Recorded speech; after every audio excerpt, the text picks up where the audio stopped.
আম্মা আব্বা একদিন দাদুকে সকাল সকাল দেখতে গেছিল। তো নার্স তারপরে বললেছে যে ও আমি তো আপনার মাকে চিনেছি। আম্মু আব্বু বললো কিভাবে? আপনার মাই প্রথম ইলেক্টেড প্রাইম মিনিস্টার বাংলাদেশের না? আম্মু আব্বু তো অবাক, হ্যাঁ আপনি কিভাবে জানেন? আজ আমরা যারা এখানে উপস্থিত আমরা সবাই একরকম নয়। আমাদের আদর্শ আলাদা, অভিজ্ঞতা আলাদা, দৃষ্টিভঙ্গিও আলাদা, কিন্তু তারপরেও আমরা একসাথে বসেছি, আলোচনা করছি, কারণ আমরা সবাই দেশের জন্য, দেশের মানুষের জন্য ভাবছি। আর এই ভিন্নতা নিয়ে একসাথে কথা বলছি, একের পর এক শুনছি, এটাই গণতন্ত্রের আসল সৌন্দর্য। আমার আগে যারা সম্মানিত প্যানেলিস্টরা কথা বলেছেন তাদের সবাইকে আন্তরিক ধন্যবাদ জানাই। আপনারা অনেক কিছু বলেছেন, হয়তো বা আমিও বলে ফেলবো, সো আমাদের একটা মাইন্ডসেটে আই থিঙ্ক সিমিলারিটি আছে। আমার খুব ভালো লেগেছে শুনে। আমি আজ এখানে দাঁড়িয়েছি ভিন্ন এক অনুভূতি ও আবেগ নিয়ে। বাংলাদেশের এই পলিসি লেভেলটায় আমার প্রথম বক্তব্য এটা। আমি এমন কেউ নয় যার কাছে সব প্রশ্নের উত্তর আছে বা সব সমস্যার সমাধান জানা আছে।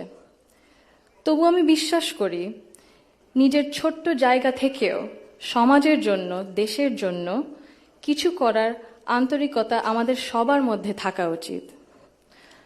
আজ আমি এসেছি শুধু শুনতে, শিখতে এবং একসাথে কাজ করার মনোভাব নিয়ে এগিয়ে যেতে।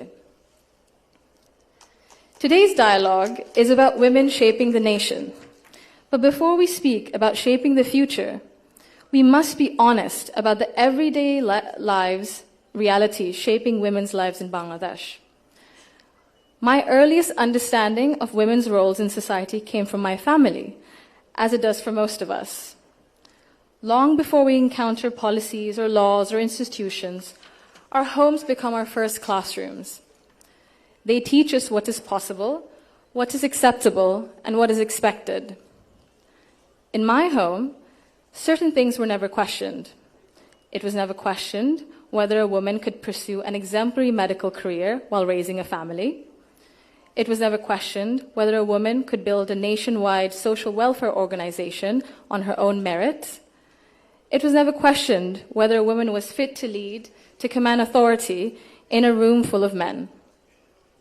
And it was never questioned whether the men in our lives would stand alongside the women in their lives as equals. My mother continued to excel professionally as a cardiologist in government hospitals, often in patriarchal settings, because she had encouragement and support at home to balance both career and family. In 1979, my Nanu, Saida Iqbal Mandbanu, began using her own home to open a free elementary school for vulnerable and disadvantaged children. What began as a personal act of care grew into one of the earliest NGOs in Bangladesh, Shurubhi, creating meaningful and lasting change in young people's lives. The belief that women's dignity must be recognized both privately and publicly was also reflected in my grandparents' lives and leadership beyond our family.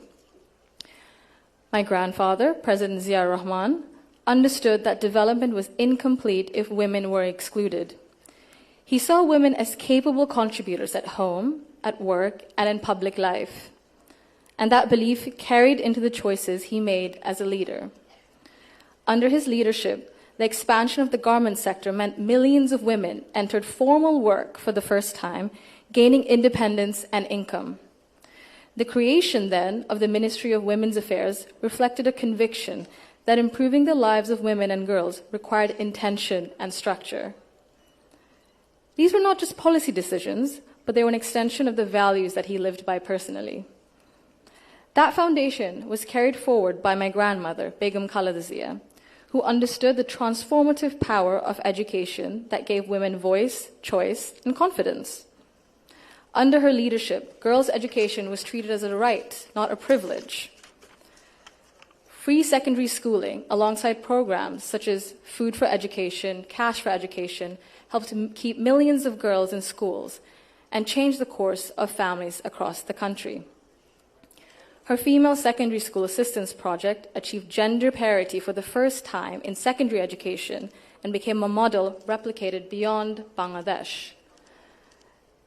আমি যদি একটু সময় নিয়ে actually একটা ঘটনা মনে এসেছে দাদুর ব্যাপারে এটা বলতে বলতে দাদু যখন আমাদের সাথে লন্ডনে ছিলেন গত বছর প্রথমের দিকে উনি যখন এসেছিলেন তখন হাসপাতালে ছিলেন কিছু চিকিৎসার জন্য ওখানে বিভিন্ন দেশ থেকে নার্স ছিল ডাক্তার ছিলেন এবং একটি নার্স ছিলেন নাইজেরিয়া ওয়েস্ট আফ্রিকাতে আম্মা আব্বা একদিন দাদুকে সকাল সকাল দেখতে গেছিল তো নার্স তারপরে বললেছে যে ও আমি তো আপনার মাকে চিনেছি আম্মু আব্বু বলল কিভাবে আপনার মাই প্রথম ইলেক্টেড প্রাইম মিনিস্টার বাংলাদেশের না আম্মু আব্বু তো অবাক হ্যাঁ আপনি কিভাবে জানেন তো নার্স তারপরে বলল যে আপনাদের যে উনি যে এত কিছু করেছেন এই মেয়েদের শিক্ষার জন্য specially primary education food for education cash for education এগুলো আমাদের সরকার ওই 35-30 বছর আগে দেখে ইমপ্লিমেন্ট করেছিল আর ওই কারণে লক্ষ লক্ষ মেয়েরা গ্রাম অঞ্চলে ওদের দেশে গ্রাম অঞ্চলে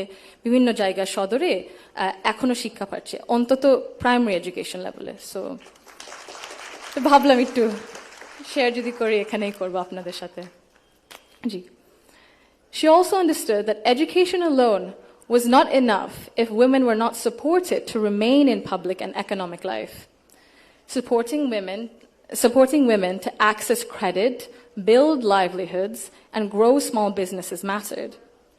So did recognizing the realities of motherhood, of childcare, and that required systems being strengthened around maternity leave and childcare, which she did. That is because women were made to choose between family and participation in the economy. For me, these legacies show the values that I saw both reflected at home and in public. I was privileged to grow up surrounded by exceptional women, confident, capable, and accomplished. I was equally fortunate to have male role models, including my father and my grandfather, who valued those women and never felt threatened by their strength or ambition. In fact, the four most important people in my father's life, in my opinion, have been women for decades. And he has treated them with deep respect and reverence, not as an exception, but as the norm. Because of this, I grew up with what I now recognize was a skewed understanding of society. Living between Bangladesh and the UK taught me something important. Policies and access alone do not create equality. You can expand education, pass laws, set national targets, but if social norms and daily expectations and mindsets remain unequal, empowerment remains fragile. This is not about overt discrimination.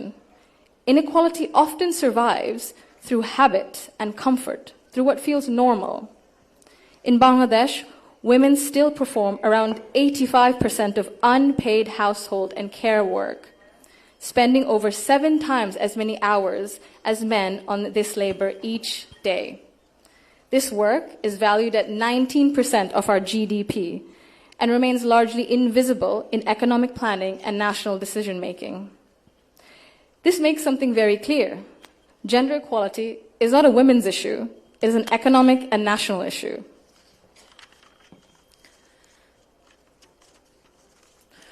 When women carry the bulk of responsibility, their participation in the formal economy suffers.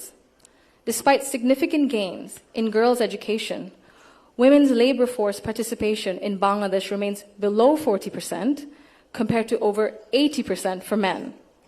Women are far more likely to step back from paid work after marriage or childbirth, not because they lack ability or ambition, but because systems assume they will absorb the cost.